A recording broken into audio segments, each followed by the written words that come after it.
नमस्कार दोस्तों, मैं मुकेश सिंह। आज मैं बताने जा रहा हूं कि सुपरस्टार राजेश खन्ना 70 के दशक में सुपरस्टार होते हुए भी एक लो बजट फिल्म में बतौर हीरो काम करने की जिद कर बैठे। अपनी शर्तों पे काम करने वाले राजेश खन्ना ने हर शर्त मंजूर कर ली थी, जबकि 70 के दशक में राजेश खन्ना इंडिया के पहले superstar, mega star, romantic hero थे। कामयाबी उनके चरण छू रही थी, फिर भी राजेश खन्ना कैसे बन गए एक स्मॉल बजट लो प्रोफाइल के हीरो। फिल्म का नाम था आनंद। यह फिल्म ऋषिकेश मुखर्जी यानी ऋषिदा अपने खास दोस्त राज कपूर के लिए बनाना चाहते थे, लेकिन उन दिनों उनकी तबीयत खराब चल रही थी। तबीयत को देखकर ऋषिदा को यह डर बैठ गया कि अगर उन्होंने अपने दोस्त को इस फिल्म में मरते हुए दिखाया तो कहीं उसका बुरा असर उसकी असल जिंदगी पर न पड़ जाए। आप सब जानते हैं कि आनंद फिल्म में राजेश खन्ना एक कैंसर से पीड़ित व्यक्ति का रोल निभा रहे थे और लास्ट में उनकी डेथ हो जाती है। इसलिए ऋषिदा राज कपूर को फिल्म में लेने का आइडिया ड्रॉप कर देते हैं। इसके बाद ऋषिदा सुपरस्टार उत्तम कुमार, शशि कपूर और किशोर कुमार तक को इस रोल के लिए ऑफर किया, लेकिन बात नहीं बनी। इस बीच राजेश खन्ना को एक कॉमन लिंक गुलजार साहब के जरिए राजेश खन्ना को फिल्म आनंद के बारे में पता चला और इस फिल्म की स्टोरी उन्हें बहुत पसंद आई और मन ही मन ठान लिया कि किसी भी कीमत पे यह रोल करना है। तो राजेश खन्ना साहब पहुंच गए ऋषिदा के पास। ऋषिदा राजेश खन्ना को देखकर हैरान थे कि इतना बड़ा सुपरस्टार अचानक हमारे ऑफिस में कैसे आ गया। राजेश खन्ना यहाँ आकर अपने मन की बात कह डाली, दादा यह फिल्म मैं ही करूंगा। ऋषिदास सोच में पड़ गए कि इतना बड़ा सुपरस्टार राजेश खन्ना, जिसकी मार्केट वैल्यू तकरीबन 8 लाख है, और आनंद जैसी स्मॉल बजट की फिल्म में कैसे काम करेगा। तो ऋषिदा ने कुछ शर्तें रख दी। शर्त क्या, उनकी मजबूरी थी कि फीस 1 लाख होगी, और दूसरी शर्त कि शूटिंग पर टाइम से आना है, और तीसरी शर्त ढेर सारी शूट एक साथ देनी है। राजेश खन्ना साहब सारी शर्त मान ली और अपनी डायरी सामने रख दी। दादा जो डेट चाहिए ले लो, मैं इस फिल्म के लिए कुछ भी कर सकता हूं।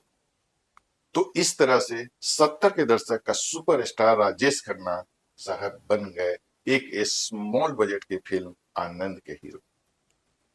अक्सर हम लोग देखते हैं कि कोई भी हीरो नेम फेम कमाने के बाद लो बजट का फिल्म में काम नहीं करना चाहता है, लेकिन मैं राजेश खन्ना जी को सैल्यूट करता हूं। आज हमारे बीच राजेश खन्ना जी नहीं है, ईश्वर उनके आत्मा को शांति दे।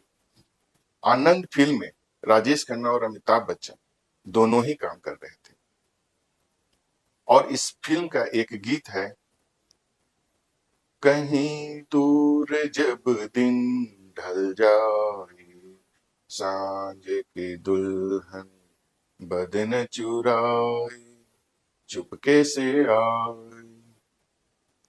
इस गीत को योगेश जी ने लिखा था, लेकिन फिल्म आनंद के लिए नहीं, बल्कि फिल्म अन्नदाता के लिए। ऋषिदा किसी काम से लक्ष्मण जी से मिलने गए और उनके साथ राजेश खन्ना और अमिताभ बच्चन भी थे। लक्ष्मण जी गीतकार योगेश जी और म्यूजिक डायरेक्टर सलील चौधरी जी के साथ मिलकर अन्नदाता के गाना कंपोज कर रहे थे।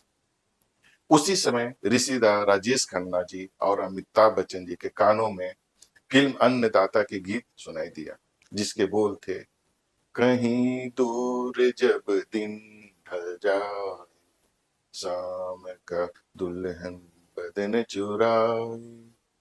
ऋषिदा को यह गाना इस कदर भा गया, उन्होंने तुरंत लक्ष्मण जी को यह कह दिया कि ये गीत उनकी फिल्म आनंद की सिचुएशन के लिए बिल्कुल सही है। लेकिन लक्ष्मण जी अपनी फिल्म का गीत देने से मना कर दिया। वहां राजेश खन्ना और अमिताभ बच्चन ने भी लक्ष्मण जी को मनाने की बहुत कोशिश की, लेकिन लक्ष्मण जी टस से मस नहीं हुए, साफ मना कर दिया। अब किस्मत देखिए या इत्तेफाक, अन्नदाता और आनंद दोनों ही फिल्में के म्यूजिक डायरेक्टर सलील चौधरी थे। सलील दा ने भी ऋषि दा का साथ देते हुए लक्ष्मण जी से कहा कि यह फिल्म आनंद में जो राजेश खन्ना का रोल है उस पर यह गीत फिट बैठता है और अभी अन्नदाता को रिलीज होने में काफी वक्त है। तब तक योगेश जी अन्नदाता के लिए कोई और खूबसूरत गीत बना देंगे। तो लक्ष्मण जी ने कहा कि पहले आप मुझे अपनी फिल्म आनंद की कहानी और सिचुएशन बताइए। अगर मुझे अच्छा लगा, आपके फिल्म के सिचुएशन में यह गीत अगर फिट बैठता है, तभी मैं यह गाना आपको दूंगा। ऋषिदा ने कहानी सुनाई, आनंद फिल्म का कैरेक्टर समझाया और सिचुएशन बताई। तब जाकर लक्ष्मण जी ने अपना गीत ऋषिदा के झोली में डाल दिया और कहा कि आपके फिल्म के सिचुएशन में यह गीत ज्यादा फिट बैठता है। तो ये थी आनंद फिल्म की कुछ झलकियां। दोस्तों, अब मैं आपसे एक सवाल पूछूंगा कि राजेश खन्ना की पहली फिल्म का नाम क्या था और किसने डायरेक्शन दिया था? आप कमेंट करके मुझे बता सकते हैं। इस शो को देखने के लिए आपका बहुत बहुत शुक्रिया।